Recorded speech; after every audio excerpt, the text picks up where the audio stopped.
si Melody Irangan, taga Kalibo. Ano yung naging reason mo? Bakit po mo sinubukan mag-take ng Amazing Barley? At kamusta ka po yung health nyo bago po kayo nag-take ng ating barley? Dati, pag ako ga-take barley, masakit ang ano ko, ang breast ko. Tapos ano pa, yung namamaga. Hindi ko maano yung kirot. Tapos nakilala ko si Amazing Barley. Nag-inom ako Amazing Barley.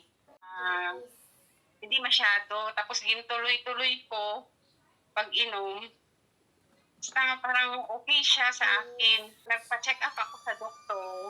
Negative. Wala silang nakitang sa breast ko na sa isip ko baka na yun, breast cancer.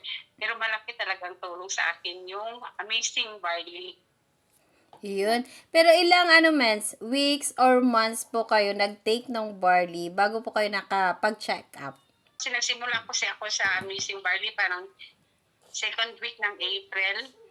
Yun. Mm-hmm. Tapos parang July 31 na ako nagpa-check up. Wow. July 31. So, ilang months pala, no, bago ka nakapag-check up na, tapos dun mo nalaman na negative naman or benign naman. Pero makin mo yun, ilang months ako na hindi walang medicine, walang barley lang talaga.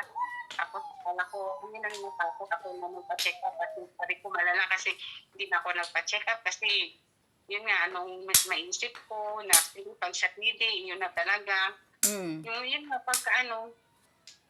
negative lahat, benign lahat ng result. Wow.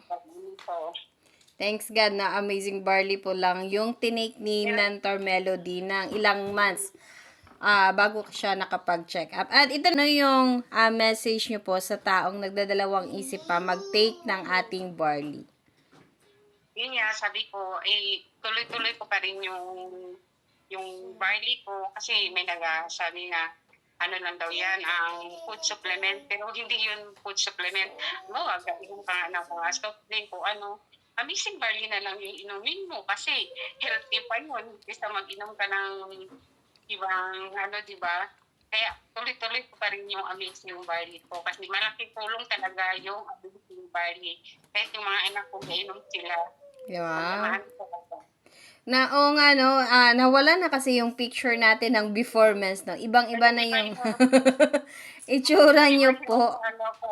Yes, iba yung aura nyo ngayon and last April na na-meet ko kayo. Thank you so much, men, sa time. At ito yung first time, no? Ito yung first time na i-upload yung iyong testimony. Kaya thank you so much. Marami pong ma-inspire sa iyong testimony na ito. So, tapos pang pabata pa, pang paano pa yung barley, Yes, oo nga, mens. Grabe, no? Ang ganda nyo na po.